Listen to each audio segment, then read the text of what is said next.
Ladies and gentlemen, we are tuned in to the Rico Report. I really don't know what to tell you. That game was insane. Welcome to the Big Squad. Shout out to the Big Squad. Ladies and gentlemen, welcome to the Big Squad. Welcome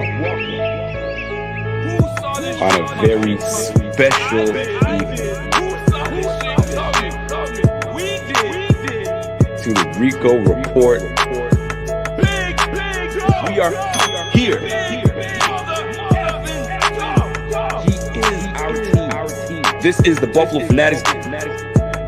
Bing, bing, bing, bing, bing.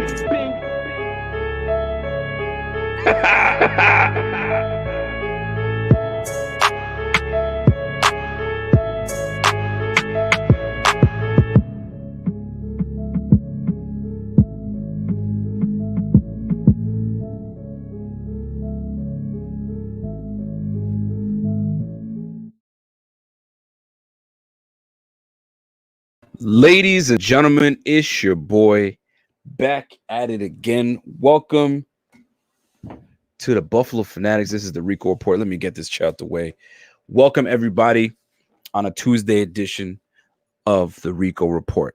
How are you guys? I hope you guys enjoyed the week that was last week. You finished your weekend. We just had the Super Bowl just happen.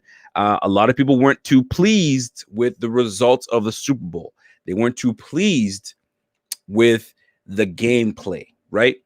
Now, if you're a sucker for good defensive play, you love the Super Bowl, right? If you're a sucker for watching some foes fall, you love the Super Bowl. If you were secretly a fan of Tom Brady, you love the Super Bowl. If you hate the Patriots, you hate everything about Tom Brady, you did not watch the Super Bowl whatsoever. You wanted nothing to do with the Super Bowl because you're watching a team that took you out, and you're watching a quarterback of a team that for 20 years was pretty much your daddy, right? So it's really difficult to root for either one of them. But if you're a true fan of football and you like the history of the game and you love the accomplishments that some of these guys, have accomplished along their careers, especially a guy like Tom Brady, you have nothing but respect for the guy, and you want to root for him. And truth be told, he was the underdog in the game, right? And everybody loves an underdog story. So, ladies and gentlemen, welcome to the Bills, man. Welcome to the Buffalo Fanatics. Welcome to the Rico Report. We're going to talk about a few things, man. A lot of things. But first and foremost, you guys already know what it is. I got to give a shout out to the Bing Squad. Salute to the Bing Squad. What's good, Bing Squad? I see my guy Ryan Teal has upgraded with his membership. Shout out to my guy Ryan Teal. That's one of our biggest supporters. I appreciate you, my G. You know what it is, man. Smash those likes. That's my guy Ryan Teal. Smash those likes. That's my guy. Billsmafia was good. I see you, my man. Been missing the fam, Rico. Can't wait for this. Yo, we got a lot of things to talk about today. You guys already know what it is, man. Tuesdays is football talk. Fridays is chill talk, and I bring the wife on, and we talk about everything around the league and everything in between, right? So you guys already know what that is. Colin, I see you, my guy. Colin's in the building right now. King Thriller, I see you. Corey Buffalo was good. Let's go Buffalo support. I appreciate that, man. That's love, man. You guys been doing this for a minute now. Was good to my girl Brooke. By the way, shout out to my guy Dave Tilt Money. Dave just had himself a baby girl. So shout out to my guy Dave. He became a girl dad, and you guys already know how I do, man. I love my girls to pieces, man, and I bring these girls on all the time. So shout out to the crew. And shout out to my guy, Dave and Steve. Steve, they weren't able to go yesterday. Steve was under the weather, and Dave is gone. He's on daddy duty. So shout out to my guy, Steve, doing his thing, man. Crazy Killer, I see you, man. What's going on, man? What's happening? So listen, man, congratulations to my guy, Dave, man. He's a daddy now. He's got responsibilities, man. Nothing crazier than when you bring in a new human. For those that are parents in here, for those that you bring in a new human to life, you're like, yo, I have to protect you for like the next 25 to 30, 35 years. I mean, you always want to protect your babies, but until they, that's you, right? So shout out to everybody. And there's some people that are not fortunate enough, and you pray for them as well. And there's some people that have had some misfortune and loss. There's a couple on Twitter, Amanda, and I believe his name is Kevin Massar, that just heart is broken, man. They just lost their little one. I'm not sure of what particularly, but they lost their baby. Man, that is a pain that I do not want to bear. So shout out to them, man, for real. So that being said, I got to give another sad announcement as well. I don't want to get there, but we got to. A very, very good writer has lost his life, and that is Terez Paylor. He was a Kansas City Chiefs beat writer. This guy, I got put on him a few years back when Mahomes was on the Chiefs and doing big things. And I saw a piece that he wrote. I was like, yo, this is well written. And this guy, amazing, and passed away at 37. 37, dude, I'm 36, man. 37? Golly. It's craziness, man. So, like, yo, life is way too short. Way too short. We get like Marty Schottenheimer.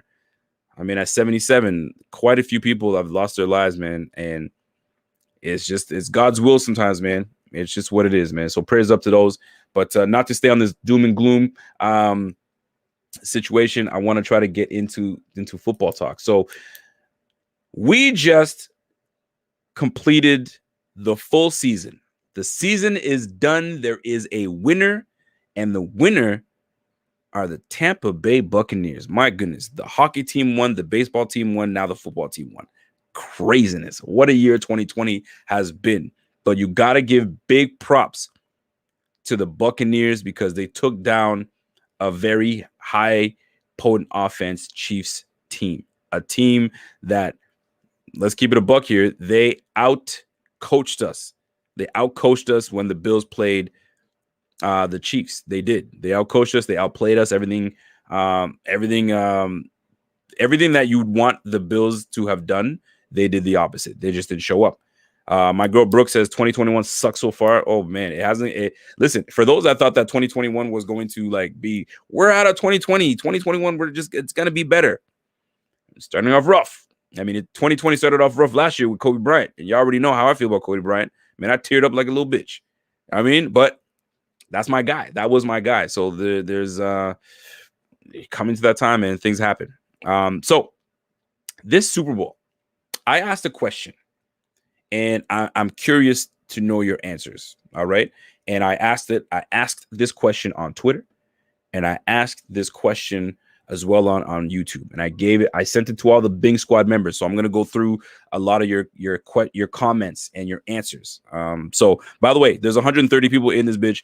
Do me a favor, smash that like real quick for your boy, and let's keep it rolling. Right, we got 8 people watching on the Facebook. I got a couple people watching on my personal Facebook, Buffalo Fanatics, the page, and as well as 100 people on YouTube.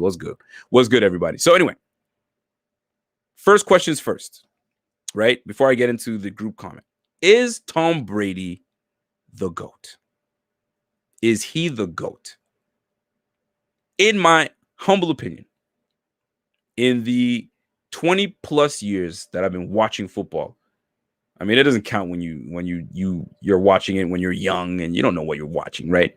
But in I'd say 20 plus years that I've been watching football, and the articles that I've read, the videos that I've seen from all these other quarterbacks, that dude is the GOAT. Now, what constitutes someone as the GOAT? Is it just their physical play on field? Is my guy Scott Blakely agrees? Yes, GOAT, no doubt, such a gamer. I'm with you, Scott. Okay. What makes a GOAT a GOAT? Because a lot of people refuse to give him that title. Not a lot, but there's not like a whole whack of people that feel this way. Some people just don't like him so much that they just don't want to give it to him. They want to blame it on, it was about coaching. Oh, it was about this. It was about that. Right? I had one argue with my brother. My brother was like, "Hey, Tom Brady doesn't do anything without Belichick." Remember when Tom Brady and Belichick went against the Rams? That was a defensive game, right? It was Belichick. And I was like, man, Tom Brady doesn't, if he doesn't have Tom Brady, he can't do the things that he does. Right? So that was the conversation. And I'm sure there's many conversations going on that way. But to me, Tom Brady's the GOAT. It's not about what you do on the field. And he does what he does on the field is incredible. Right? At 43 years of age and can still do what he was doing, teaching the young bucks how to do it. But it's what he brings in the locker room, what he brings to the culture, right? Couple stories that I heard every day for the 2 weeks that before the Super Bowl, every day he'd send a text to the whole team at 11 o'clock. We are going to win.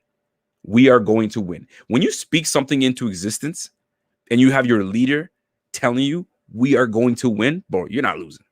When you visualize that, you're not losing, right? And secondly, they already played the Bucs. So like, yo, we learned our lesson the first time. We're not about to do it again. You go to, and here's another one. You go to 10 Super Bowls. 10. Now, here's the deal. People want to talk about, well, Bill Russell had 11 rings. You can do a lot more and control a lot more of the game on the court because there's only 5 of you, right? You can live and die with one guy, right? You can. Wilt Chamberlain did it. I mean, before my time, doing 100 points, averaging 50 freaking rebounds and a whole bunch of, like, that's craziness. You can win with one guy. But when you depend on 10 other guys to do their job and you can make it to the championship 10 times, incredible. You can't even hate on Tom Brady. You can't. Let me tell you, and here's another story. Remember I told you I kind of liked him because he would kind of do like, I liked him even more when he left. When he left the Patriots, the level of like went up for me to Tom Brady. It's the Patriots that I dislike. I just don't like the Patriots. I just don't. Yes, he was part of the Patriots, and I hated Brady because I respected him so much. But when it comes to looking at Tom Brady and look at the body of work that he's done, the numbers that he puts up, dude, the guy is just, he's the best. He's the best. 7 rings. 7 rings, right? He had a comment. Actually, he just put a statement, and in his statement, he had a music playing in the background. You know what song he was playing? Dude was playing Many Men by 50 Cent. What? Many men. Many, many, many, many men. Wish this upon me. Oh, boy, listen. If you know that song, if you know that Many Men song, yo, anybody that knows that, they blast that thing. They blast that thing because that song goes hard. And you got Tom Brady, a 43-year-old, playing Many Men by 50 Cent. Respect. You got to respect the GOAT, man. That man is the GOAT. You got to respect it. And a lot of young quarterbacks around the league should be watching what this guy does, man. And one thing that I will say that I wanna kind of take back. I'm not gonna walk it all the way back. When I made the comment about trading Watson for Allen, one thing that I freaking love about Allen is that this dude rides for his team. Like, he gives me Brady vibes. He'd be the type of person that'll play a track like that and say, I'm gonna come get you. You know what I'm saying? But like, dude, and you know what? Dennis Chapman, facts. The perfect song for Brady. When you say many men, they wish death upon me. Whoo, yo, that shit slaps hard. That slip shot, yo, I bet you had that thing queued up and ready to play. Man, Tom Brady, salute to you, my guy. I'm glad that you're not in the AFC. Thank you. If you can stay another year or two, wait for the Bills to come and meet you there, even better. We can send you off properly with an L if you can make it back. But man, you got to respect Tom Brady. You got to respect Tom Brady. You got to respect him. The Buccaneers just owned Tom Brady. I mean, they owned Pat Mahomes. Here's another thing. There needs to be respect for Bruce Arians. In light of Black History Month, by the way, salute to all my black folk. Black History Month, shortest month of the year, but goddamn it, we got to go strong, right? Bruce Arians, shout out to Bruce Arians, especially in the month of February of Black History Month. My man Bruce Arians is a trendsetter. Trendsetter. Let me tell you why he's a trendsetter. He don't give a damn about the hoopla, the bullshit. I mean, he'll talk to Tom Brady how he wants to. Either you conform, you know what I'm saying, or you can get out. But we know what you're here for, to win a damn championship. We got the pieces. We just needed you. And they made it happen, right? Let's go back. You got a defensive coordinator by the name of Todd Bowles. They made him look like a bum when he was in the Jets, right? They blamed him.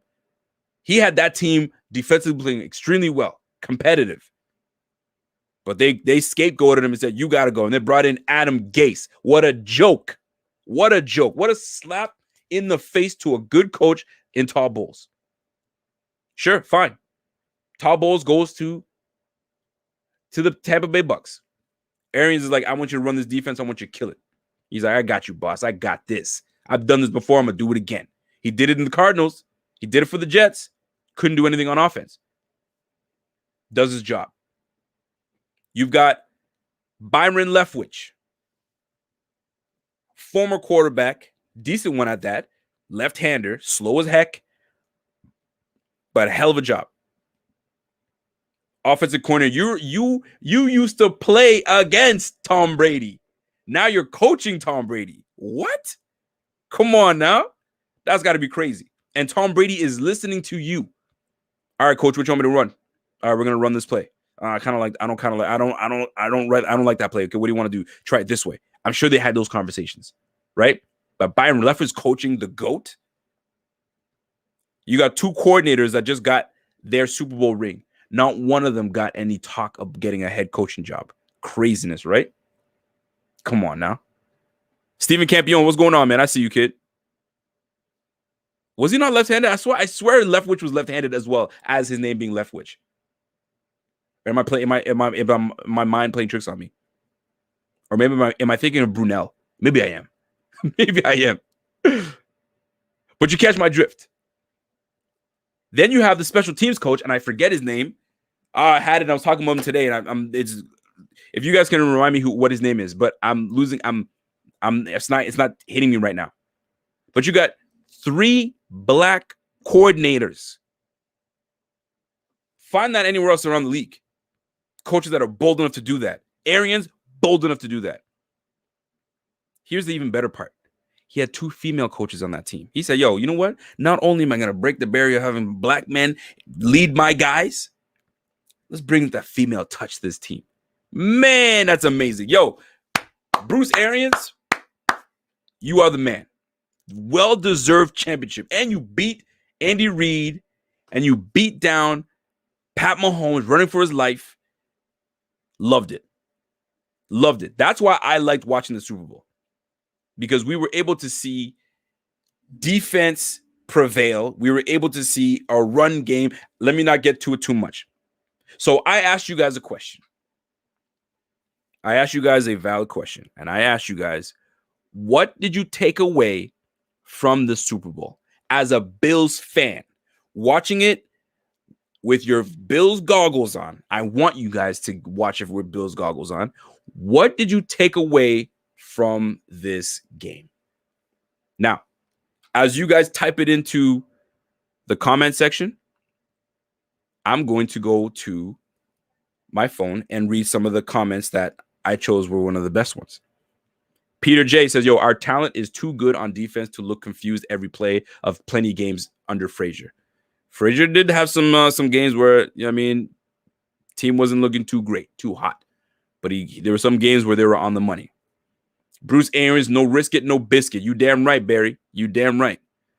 You damn right. Brooke, Chiefs came in banking on their talents. Bucks came in with a talent and a game plan. You damn right. You don't have enough talent to win on talent alone. Woo! Let me run that back. My girl Brooke came through with it. You don't have enough talent to win on talent alone. Can't do it. You gotta come prepared. You gotta have a game plan. Like, I can't just come on here and just willy-nilly just talk and just keep going. People think that's just what it is. I'm just gonna talk about this. No, you gotta prepare. You gotta put your notes together. You guys have seen me where I lift my book up and I tell you the amount of things that, like, I'm writing on here. Like, there's a whole bunch of stuff that I go through. I can't just go in here and just speak on nothing. Nah, you gotta have things that you want to talk about. You gotta come into a football game prepared and ready to roll. Am I lying or am I lying? Right? So I'm talking about. So, what did you guys take away from this game? Three things you guys took away from this game watching as a Bills fan, watching both the Chiefs and watching both the Bucs. What did you guys come away with? And as you guys are chiming in, I'm going to run into my comment section and read some of your takeaways. Barry Cumberbatch says, yo, what I took away was our defensive front seven is our weakness. Ooh, the whole front seven? Bold. I don't know if the weakness is our whole front seven, but we definitely have some tweaks that we must do. But that's what you took away from that. And I'm good. I want to hear these. What else did you guys take away from that? Daniel Adams, if we have a run and pass game, we will be 100 times better. We definitely have a pass game. We definitely got to improve that run game. That's for sure. What's my man Peter saying? Number one, front seven. Number two, Chiefs are very stoppable. Yes. Again, number three, front seven. He's like, yo, front seven, kid. That's our problem. Our front seven. Johnny says, yo, we need big boys on both sides of the line. Yeah, we need some beef. Maybe we lacked a little beef. That's something that we definitely got to look into. Sheldon Cole, bing, biggity, bing. What's going on, my guy? We have the perfect team. Only need to run the ball better. Really? So we're good on defense? Are you okay with the pass rush? Are you okay with our cornerback number 2? Are you okay with our linebacking play? Yeah. Rico, did you see a peace sign he did? Oh, yes, I did. Winfield, the peace sign. Oh, you damn right I did. I definitely saw that. And he held it there. Right? He didn't just give you a peace sign and walked away. He was like, you see that? This is what you always give to everybody that you run by. So guess what? Pick and hold these two. Hold these 2 L's. That's for you, kid. That's for you. Ryan Horn says, I want Najee so bad. Let's pump the brakes on Najee for now. Let's not talk not too much draft just yet, but we will. We will get there. We will definitely talk about that. Right? Stephen Campione says that Tampa used our defensive game plan, but executed better because they had the horses, D-line. That Tom Brady is slightly less hateable.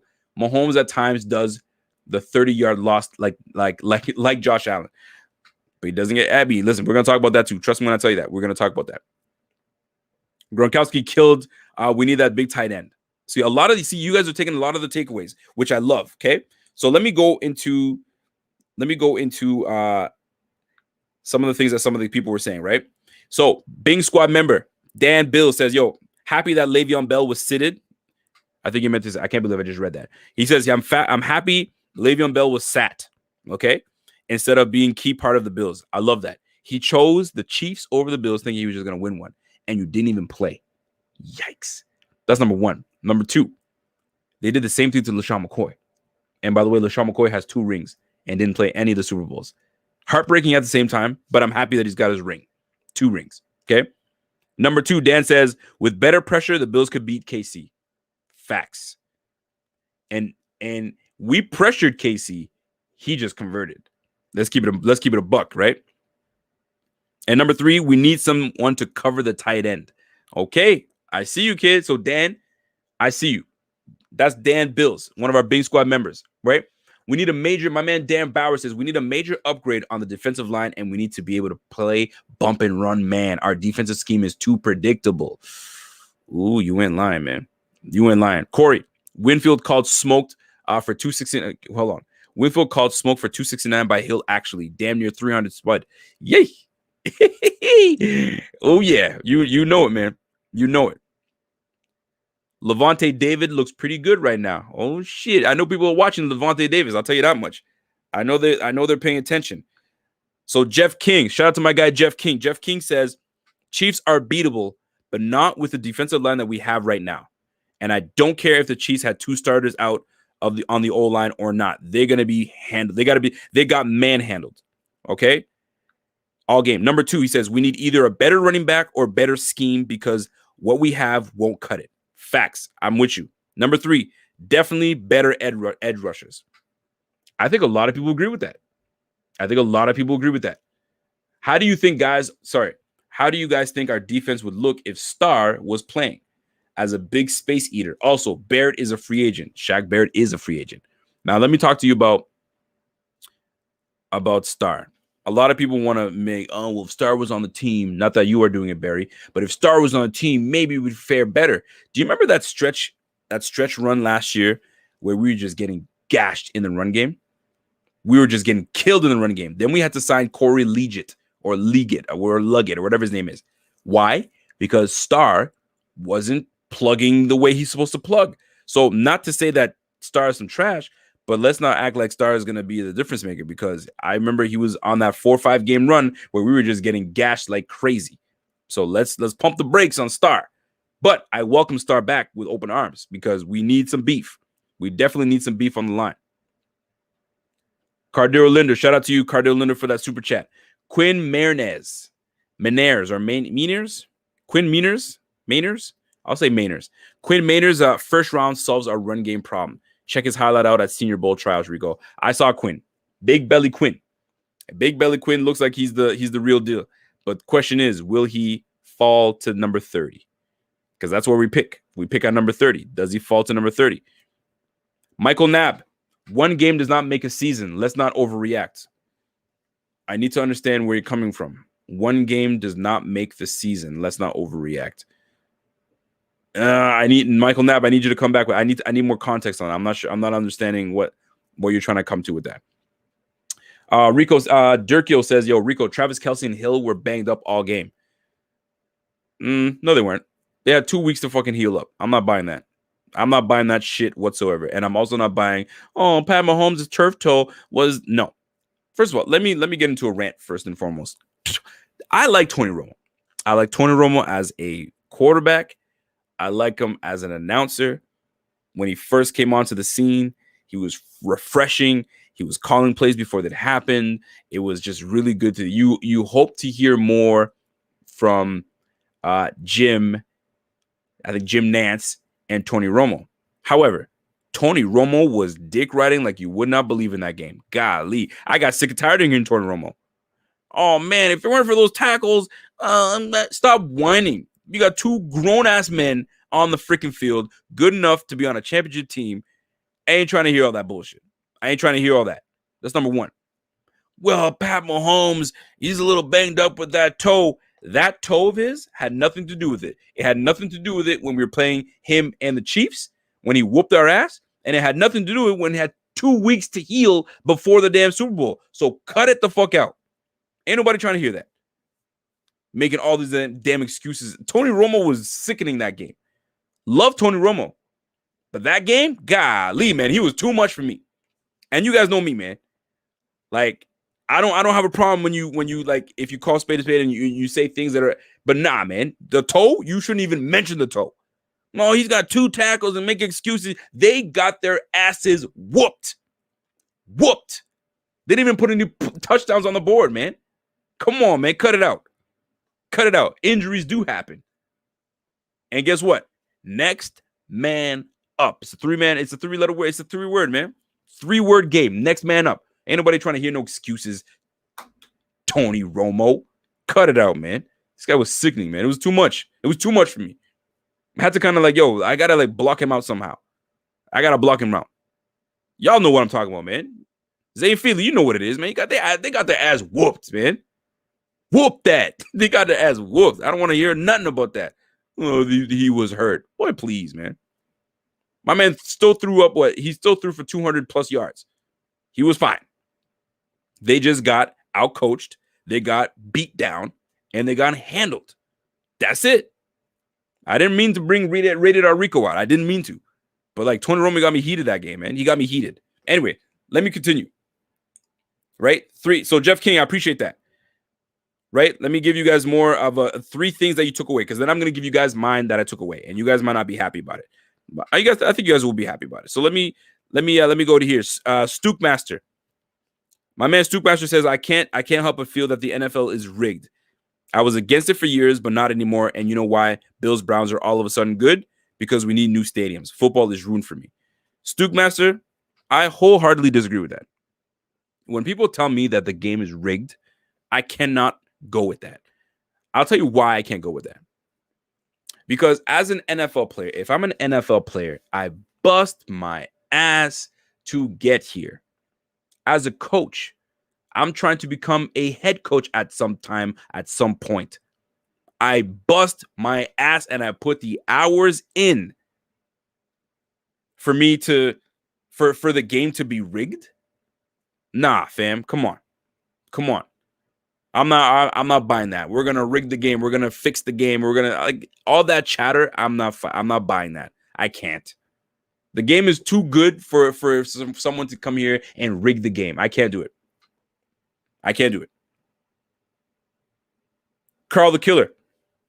He gives me 3 things. He said Kansas City is a team that is no longer invincible. That's number 1. D-line is something that equals success. Number 3, sloppy football equals home in January. Ooh, I like that. Right? He talked about draft. I'm going to get into the draft a little later when I talk to you guys, right? And I'm going to read one more. And this was one of my favorites. It's my guy Scott Blakely came out with a banger, all right?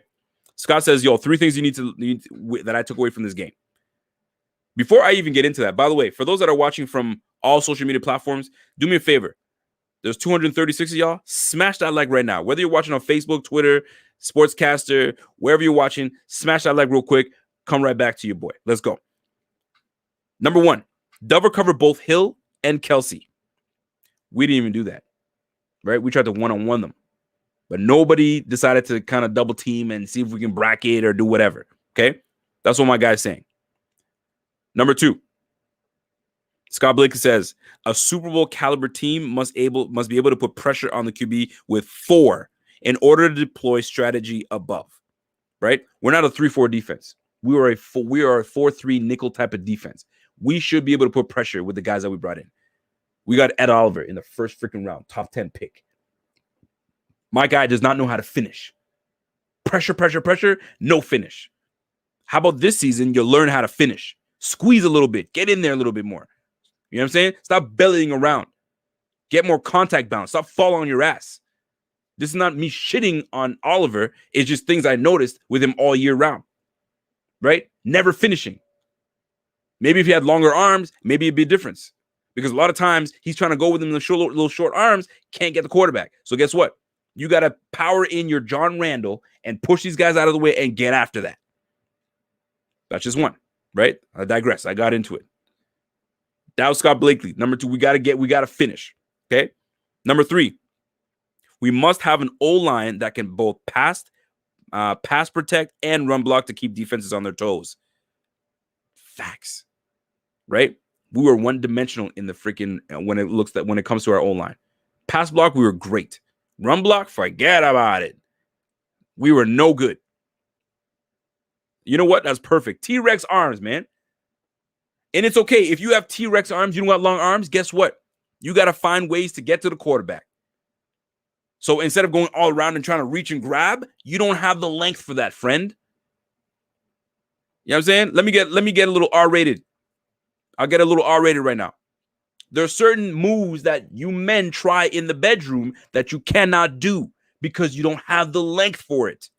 So stick to the things you do best. Keeping it a buck. Okay?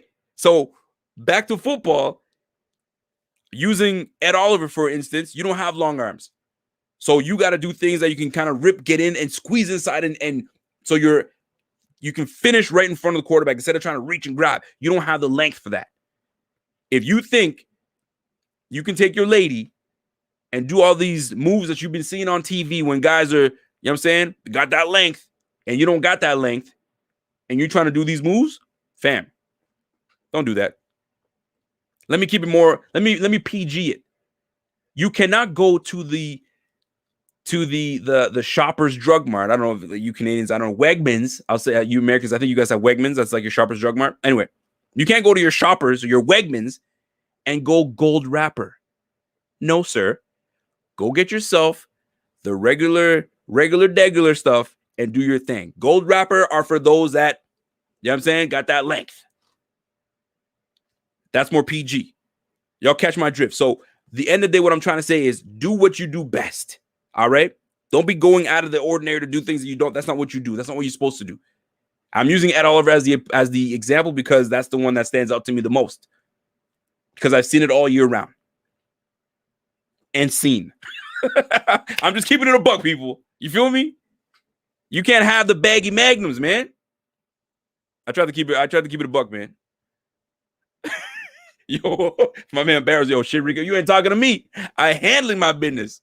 I hear you. You know what I'm saying? But guys, don't do that to yourselves. Don't go to the Wegmans, your local Wegmans, and bring the gold wrappers. You know, the black box with the gold writing on there. You can't. That's not for you. Put that away. That's for the big boys. Go get yourself the Trojans, the regular Trojans. Okay? I'm just helping you out. I'm just keeping it real. Yo, my bad, man. I'm trying to keep it a straight face. But hey, and like I said, and if you want to get the gold box, right? You want to get the black box with the gold writing, I'm gonna help you out. 20%. Use the code Fanatics. You're probably saying, whoa, what does this have to do with anything? Because whatever you're working with down there, you don't have the length for it. So you have to shave a little bit to give you guys that little bit of push, that little bit of length. Maybe, just maybe, Manscaped can help you guys out. Use my code, 20%. Get the plow, get the deodorizer, get the ball toner. You know what I'm saying? Get the lawnmower. There's so many things you can get over there. I gave you guys some tools last week. 20% off. Use Fanatics. Let's go. Back to it. Ladies and gentlemen, I try to keep the timing right. I try to keep it right. Now, when it comes to what I took away from the Bills game, and by the way, thank you everybody for giving me their what they got from the game. I'm going to give you guys what I got from this game, man. First and foremost, number one, my takeaway from watching the Super Bowl as a Bills fan, right? Watching both the Bucs, watching both the Chiefs, and then now envisioning my team. Three things I took away from that game. Impact pieces. We lack impact pieces, right? You look at the Bucs, they've got impact pieces everywhere, right? O-line, impact pieces. Running back, impact pieces. Receiver, impact pieces. DBs, impact pieces. Linebackers, impact pieces. Defensive front, impact. They've got impactful pieces in every department. Every department. Tight end, impact pieces. Look at the Bills. Running back. Receiver, yes, absolutely. Tight end. Defensive front. Linebacking. Okay. Maybe. Not enough. Corner, impact pieces. Trey White. Safety, impactful pieces. But I can't say for everywhere on the line. We don't have those impact pieces. And we are missing the impact pieces. More specifically, on the offensive side of the ball, tight end, do we have anything impactful there? Do you understand the reason we have these tight ends? Is to give the blanket, to give a security to if my wide receivers, my horses, aren't able to get open or I don't like what I see, I have my tight end that can save my ass. We don't have that. Dawson Knox, disappointment. Disappointment. That's all I'm going to say. Disappointment. Interior line, disappointment. We couldn't run the rock if we wanted to. Disappointment. Defensive front, disappointment. We had just shy of $50 million put into that damn defensive line. Disappointment. Linebacking crew, disappointment. We were good, but not where we needed them to be. We have a Tremaine Edmonds that was up and down. I know he was hurt in part of the year, but man, we need more from that guy. And this is me taking away from what I watched in the game.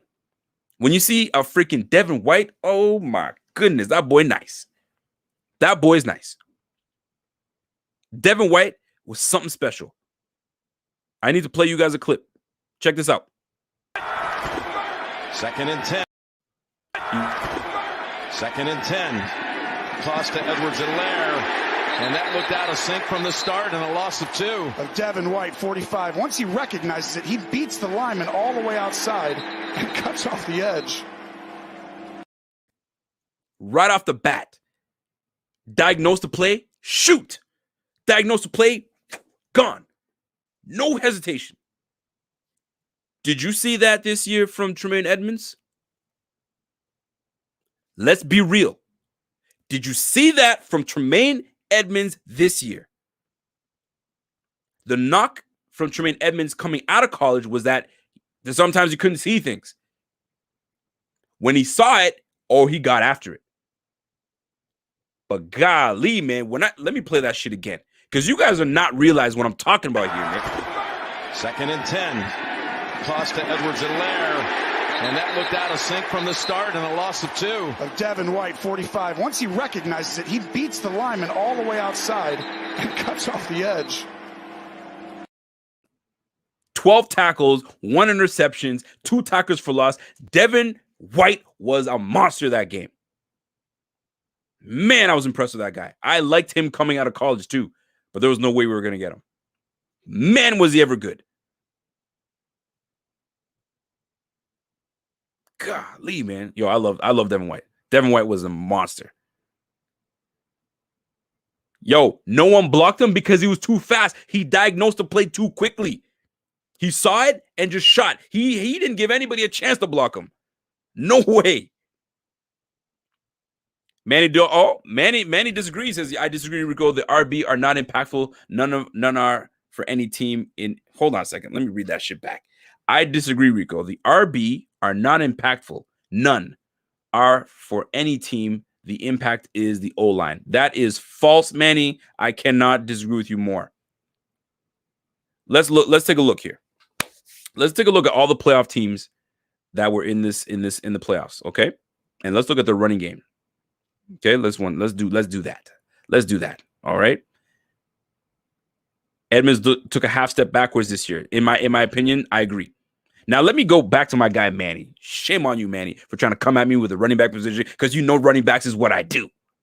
All right, here we go. The Colts, hell of a runner. They'll be back. You best believe they'll be back. Impactful. All right.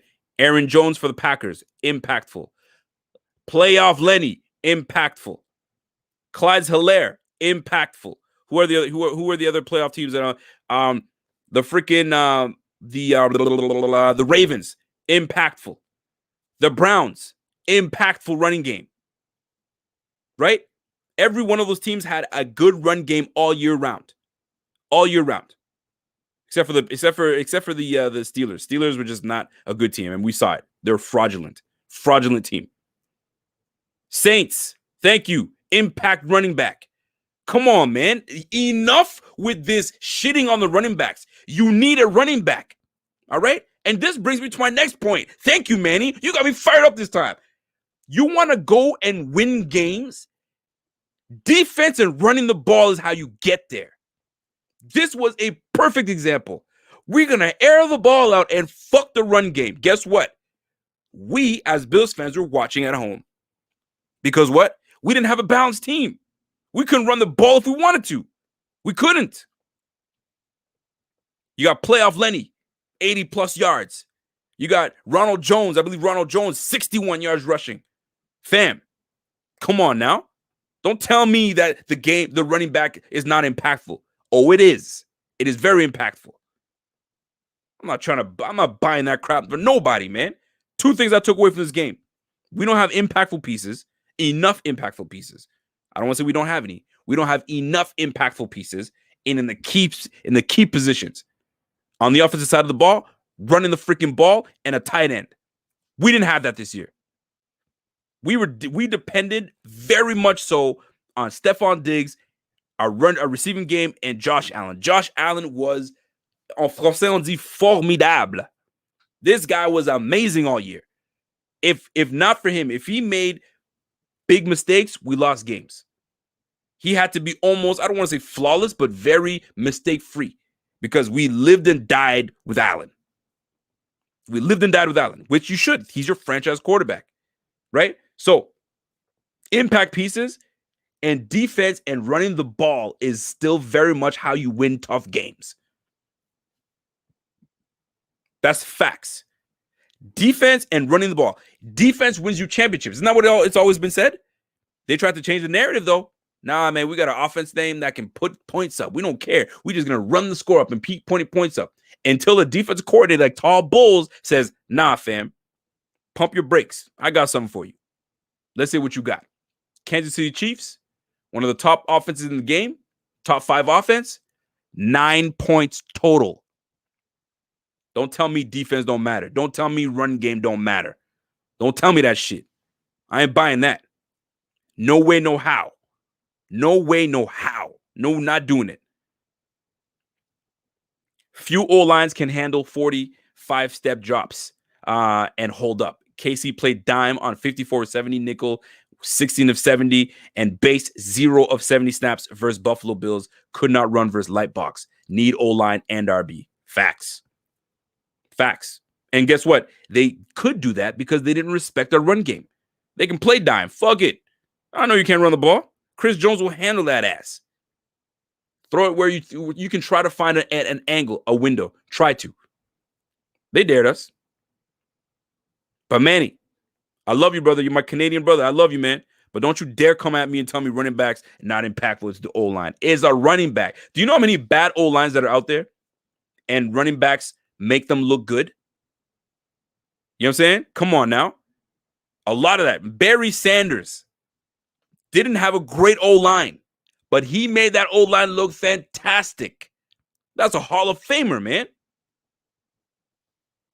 Adrian Peterson makes the O-line look good. Come on, man. Y'all got me heated this morning. Y'all got me heated right now. I love y'all, though, but y'all got me heated, man. Rico, you're on the clock. We got who you got at 30. Don't put me on the clock yet. Don't put me on the clock. You guys know the deal. We do a community mock draft. We did it last year. We're going to do it again this year. We're all going to decide together. We're all going to decide together. So you keep on a lookout with that. But I'm not ready to give you guys who I got on my 30 because I don't know yet. Josiah, Rico, you think that if we go tight end, that maybe we can invest less into the O-line and more into the running backs? I'm going to speak on that in just a moment. Thank you for the question. Rico, right now, do you have confidence in Bean and McDermott? Absolutely. I have all the confidence in those guys. For sure. All the confidence. Here's my number 3. Sean McDermott. This is what I took away from this game, by the way. 3 things I took away from this game, and I'll recap it.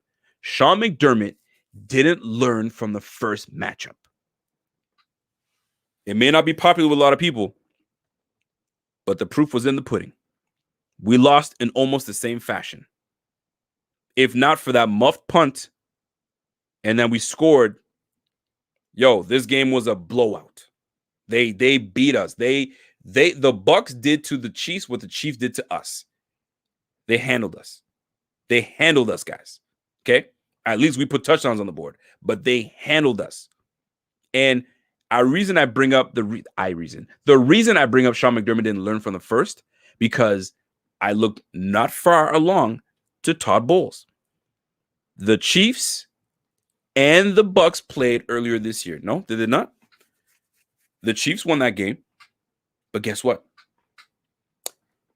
Todd Bowles was like, okay, let me go to the film room. Let me try to figure some things out, and we're going to cook, and we're going to try to make this work. He comes back. They face each other again at the second meeting, and he's like, I got something for your ass.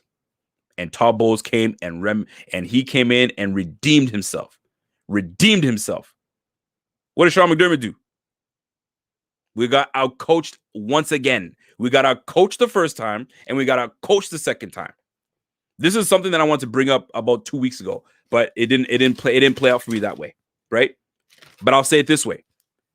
Do you remember the first year that Allen got eliminated from the playoffs, and he sat there on the bench, and he looked a little something like this, like dejected, just like, I don't know if I can give the look, but the look was just like, right? Something like that. And then the next year comes in and balls out and is a candidate for the MVP, was second in voting. Now, this year, it's for McDermott. This, cut it out. Now, it's this. I want to see a lot of this because I want to see more fire from my guy McDermott.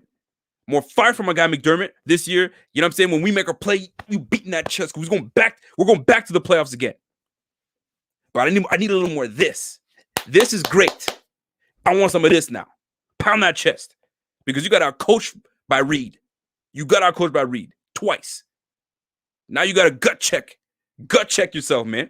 And then we'll be right back to it. I'm confident in McDermott. Don't get me wrong. But I need a little more. The same way that we need a little more from Josh Allen when he had to sit there. Oh, crap, I don't want to be in this position again. The next year he comes and balls out. Now we get both those guys in that mind frame. Yo, c'est fini. C'est fini, man. I'm telling you right now. You know what I tell you right now? Andrew Tadros. Welcome to the Bing Squad, my G. Thank you for joining the Bing Squad. I like that. My man Truth to Heart says, yo, I disagree that McDermott didn't learn because we was missing key players that first matchup, so we definitely could have thought the outcome would be different. Nah, fam. So it's the same. Okay, so we were missing players the first time. Then the players came back. So we keep the same game plan because we thought the players, now that the players are back in and they're healthy, is just going to be a different outcome. Nah, man. No. Not only are your players coming back, you should come with a new game plan because the first game plan didn't work. It didn't. We got outcoached. It's just that simple. And not only did we get outcoached, we got outplayed. That's the most important thing. We got outplayed. And I'm not putting it all on McDermott. Players have a lot to do with it too. We got outplayed. Not everybody showed up. I'm just saying.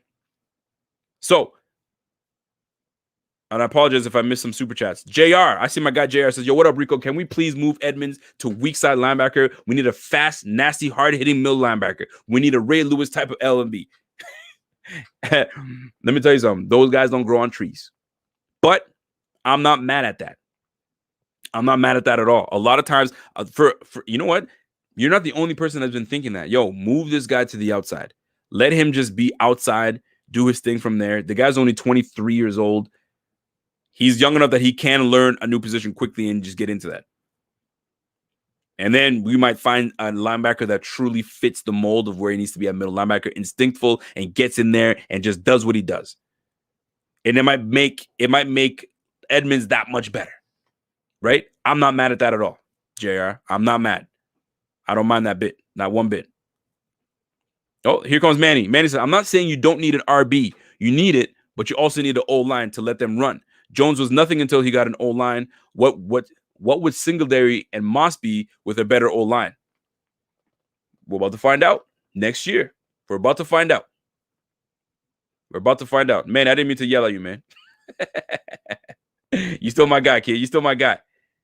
Truth to Hearts, my bad. I didn't see this comments. I agree. Running backs are impactful, but we was one game away without one, and the Chiefs held our receivers in, and it showed in the Super Bowl. And dared Allen to use his legs, and he didn't take advantage. Allen could have ran a lot more yards, but shit, man, he was trying to be a quarterback. That's what we needed him to be, a quarterback. Run the ball. Like I said, we got outcoached. They dared us to do something. They took away something else, and they dared us to do something, and we didn't take it. We didn't take full advantage of it. Thems are the breaks. Thems are the breaks is what they say, right?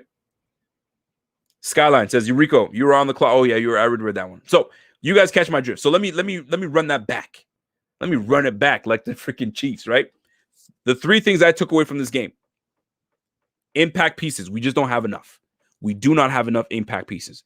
Josh Allen, Stephon Diggs, Cole Beasley, right? Impact pieces, not enough. We don't have tight end. We don't have impact pieces on the line. We just don't. A bunch of average Joes on the line, except for my guy Deion Dawkins. I love Deion Dawkins, right? Juan Castillo, you're a fool. Rico, you are impactful. BF for life. That's my guy. You know what? You deserve a motherfucking belt. You deserve a belt for that, my guy Juan Castillo. You know what I'm saying?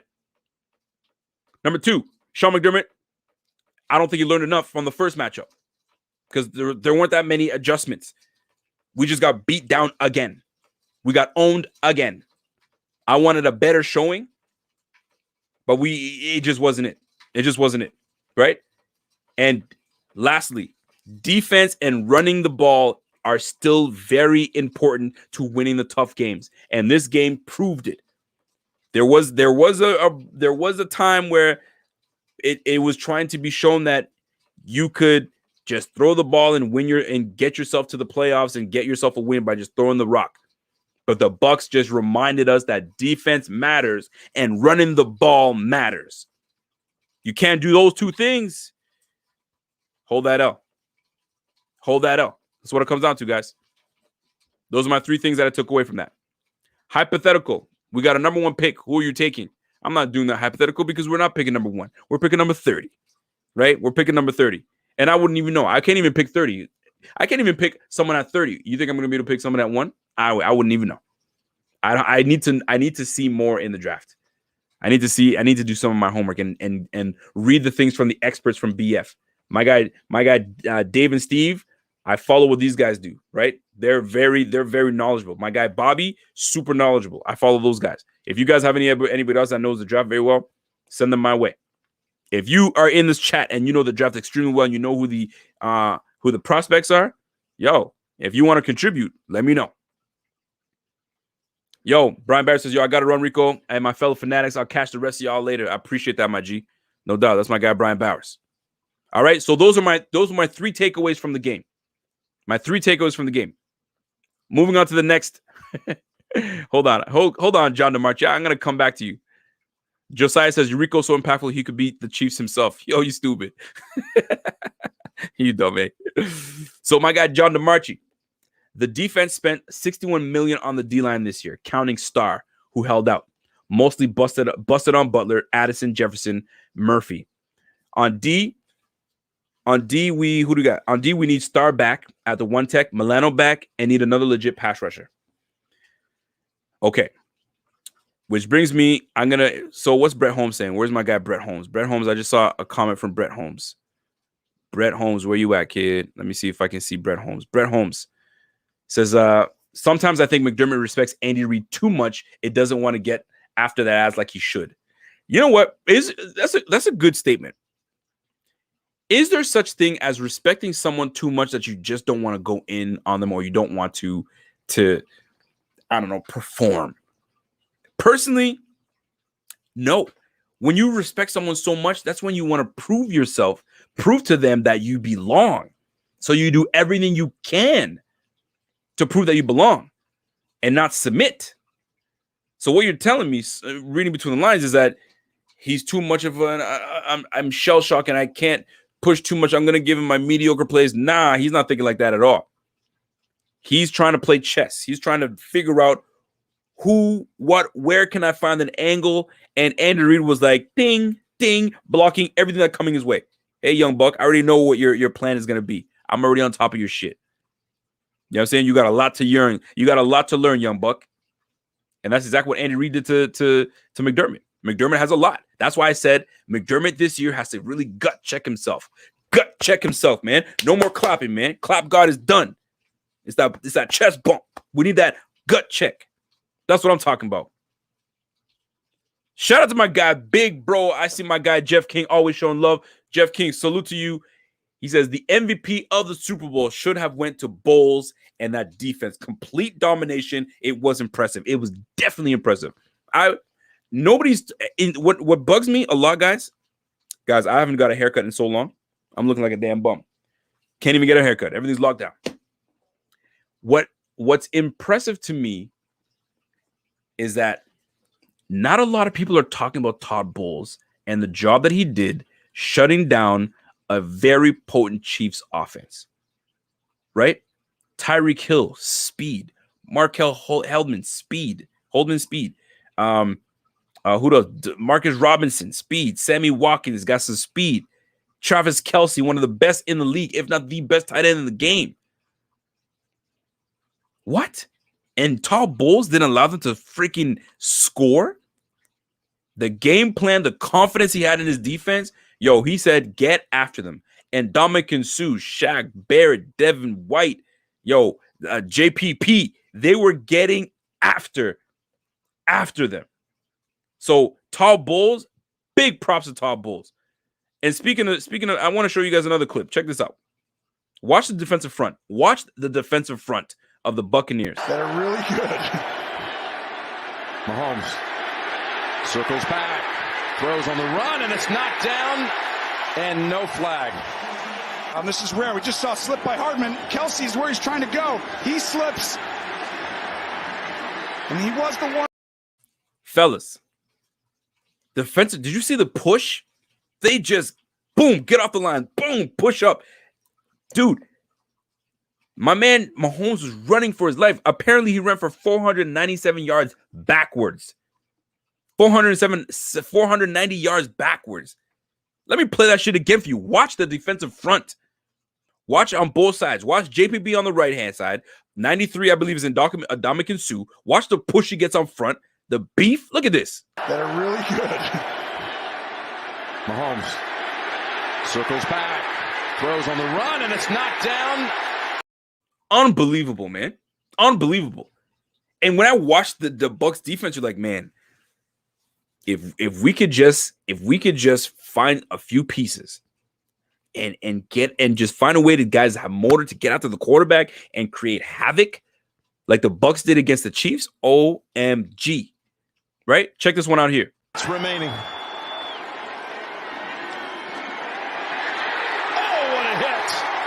Golly, can you imagine, man, the way that Mahomes is getting chased all over all night? Watch this play again. Watch how he gets lit up, right? And pay attention, interior line. Pay attention to the exterior line of the line. Watch the two ends. Watch how they just converge and get after Mahomes. Don't give him a chance, man. Look at this again. It's remaining. Oh, what a hit. Ball is out, recovered by Kansas City. Man, oh man, Pat Mahomes was running for his life. Pat Mahomes was running from the Bucs came to play. The Bucs came to play, and it was lovely to watch. The people that were saying, "Oh, this game was boring," not for me. I loved watching the defense do what they do, man. Shout out to my guy Bobby Ray says, "How often do you really see the domination, though? You don't. That's why it was so great to see it. You don't see domination like that. You don't, and that's why it was amazing to see." It was nice to see the defense step up and everything work together. Everything just came into fruition, man. Good defense beating up backups. Don't give a damn. Don't give a damn. That defensive front was doing it all year.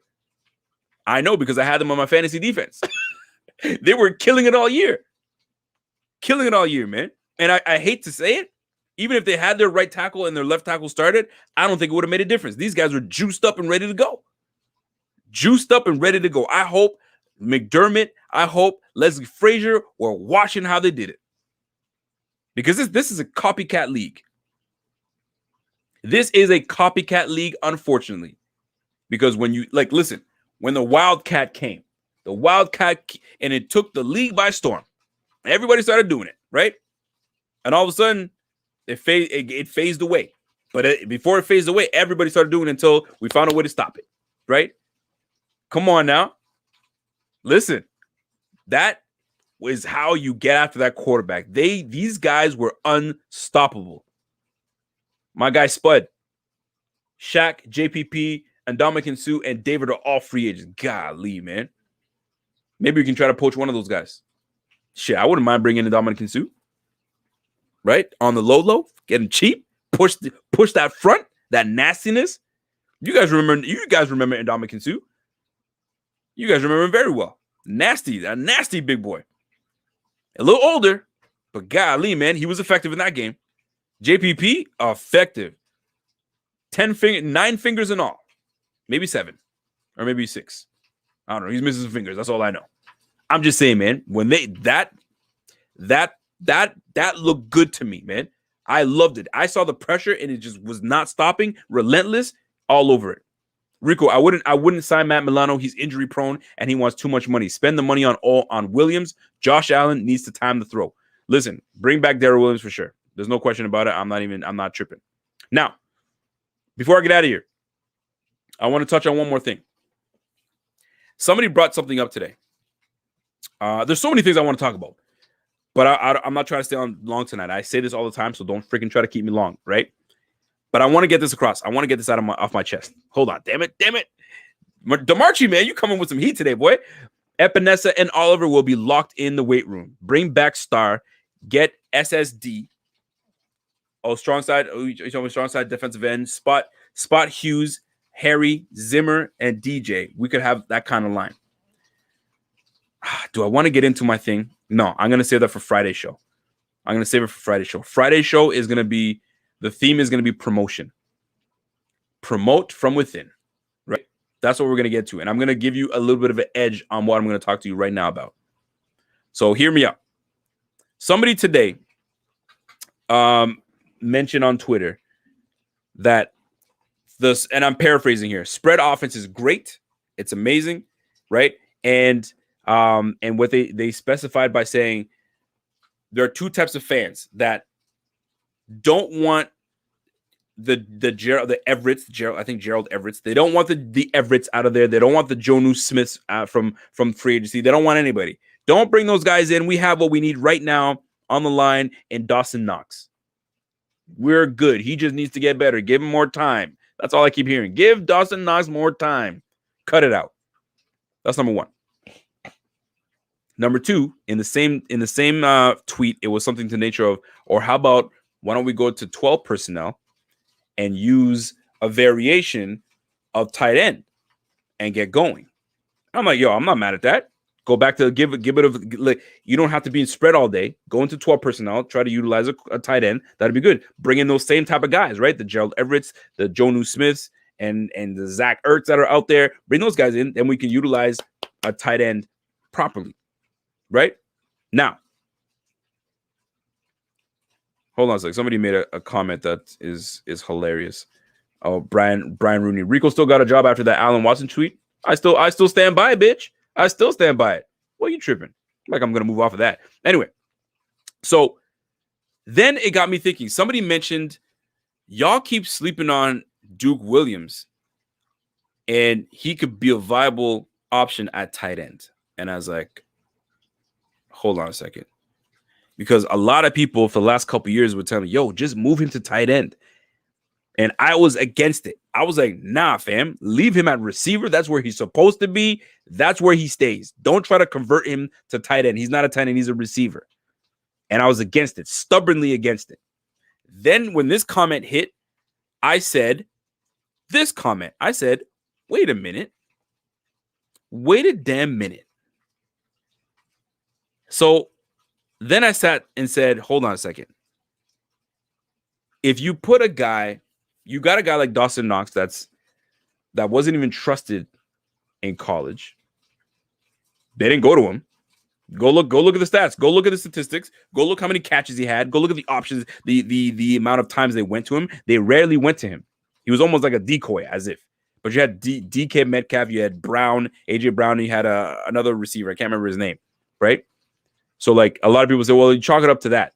No, if you're good and you get open, you'll get the damn ball, period, right?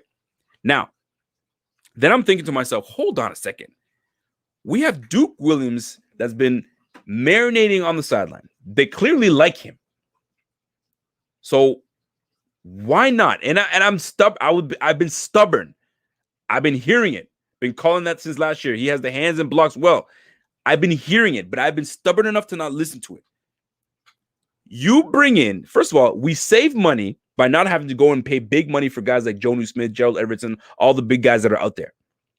You have a guy that's 6'4", 6'5"-ish, got good weight on him, can probably put a bit more weight, can get downfield, has no problems blocking, can block, willing blocker, can get downfield, can catch the ball, has nasty to him, and he's been on the team the past 2 years with the same coordinator.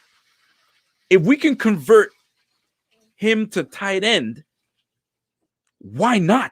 It gives us all the opportunity to do what we wanted to with Dawson, without Dawson having the inconsistent Dawson Knox.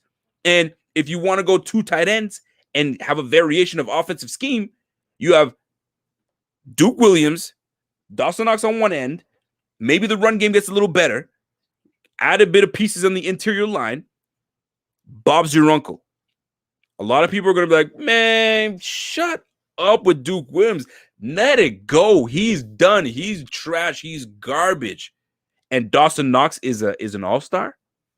Y'all good with Dawson Knox? I said, oh, is Duke 6'2"? I thought he was 6'3" or 6'4".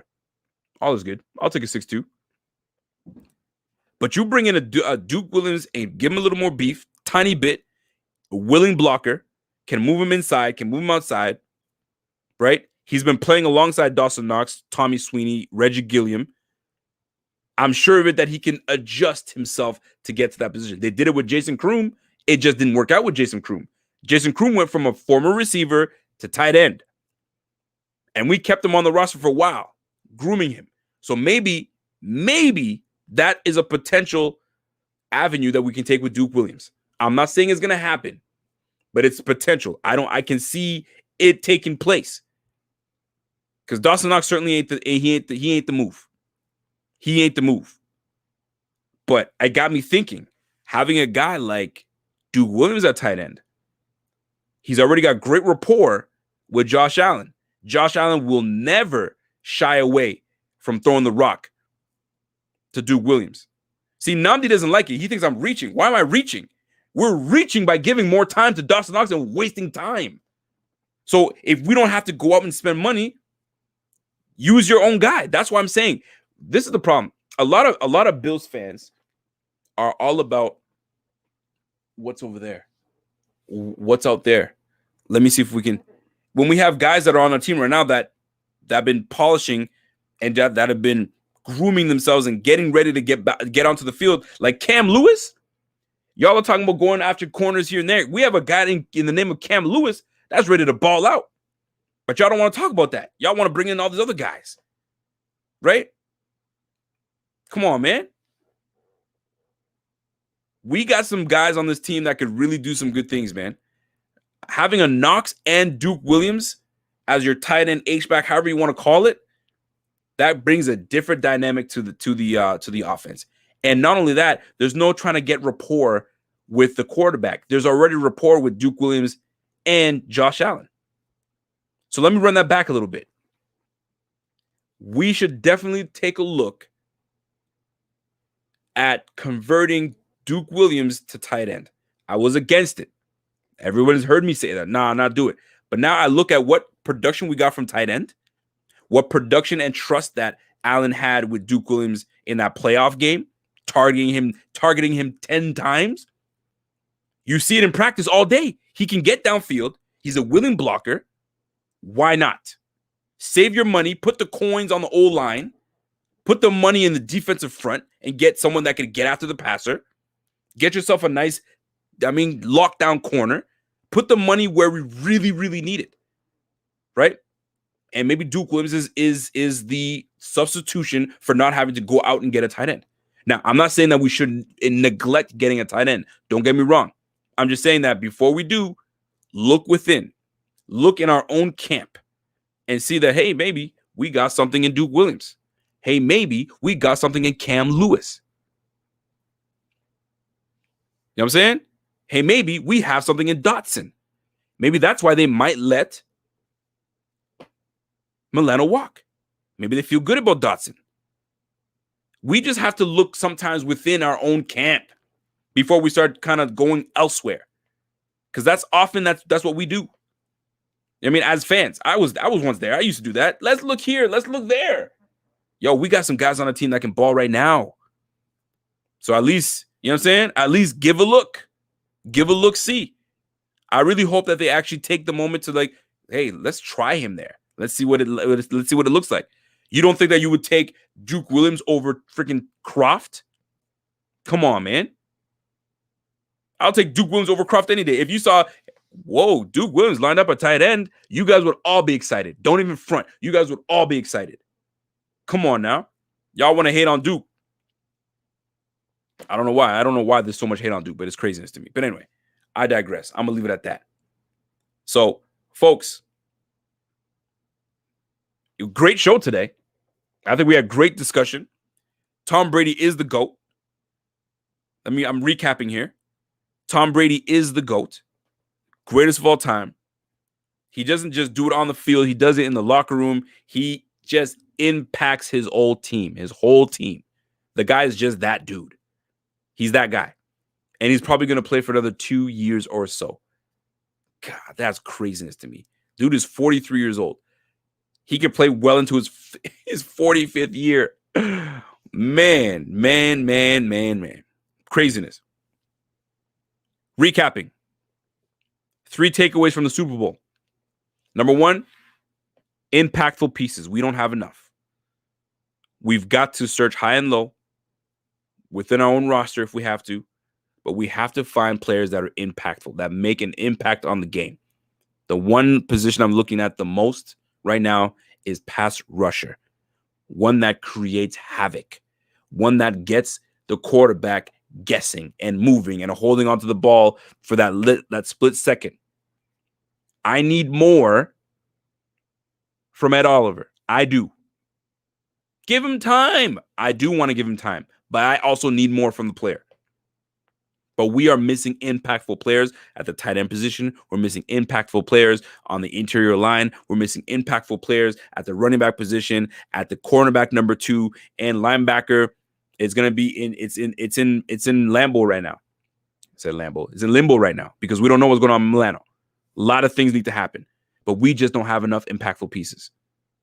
Number 2, Sean McDermott, we need more from you next year, baby. Josh Allen, it was his turn. He took that L against the Chiefs. He sat there dejected.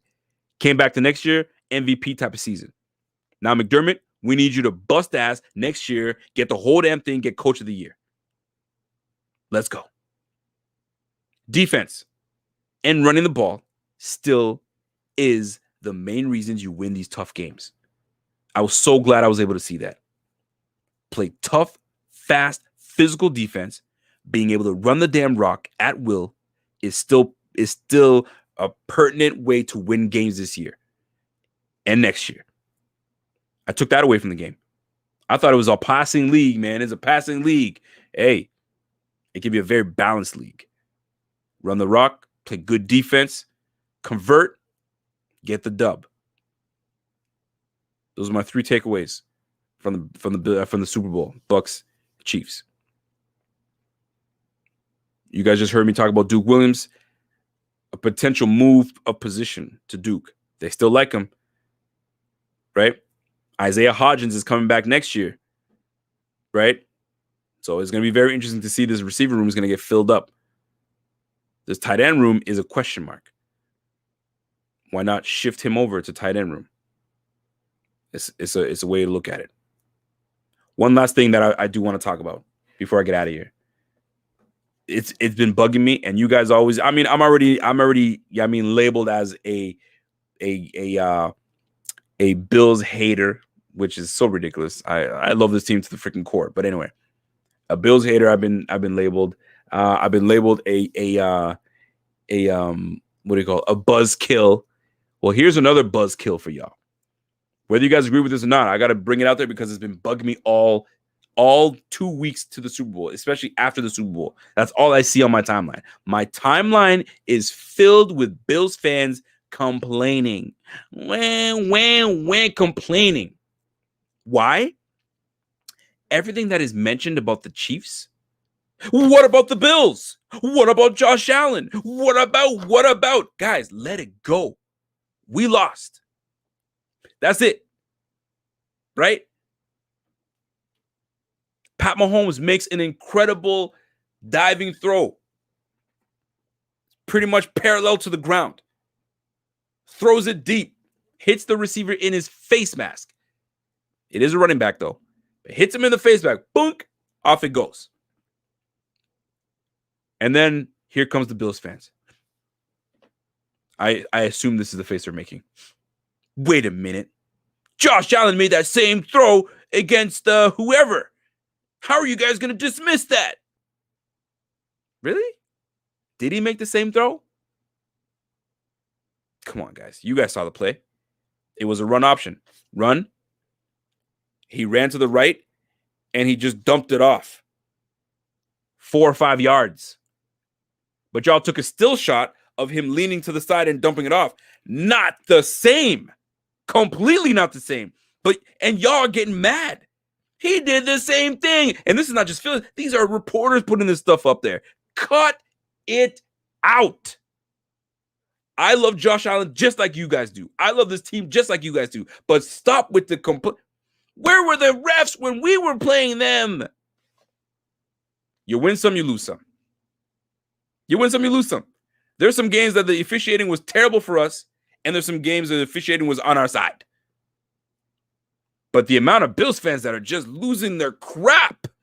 Oh my gosh, man. Anything that has anything to do with the Chiefs, here come the Bills.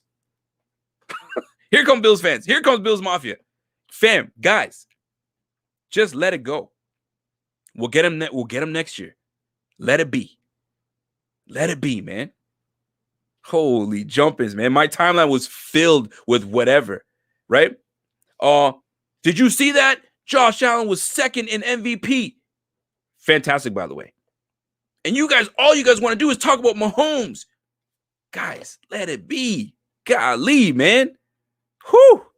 Too much. Too much. Too much. Breathe. Just breathe. It's going to be all right. Just breathe, my people.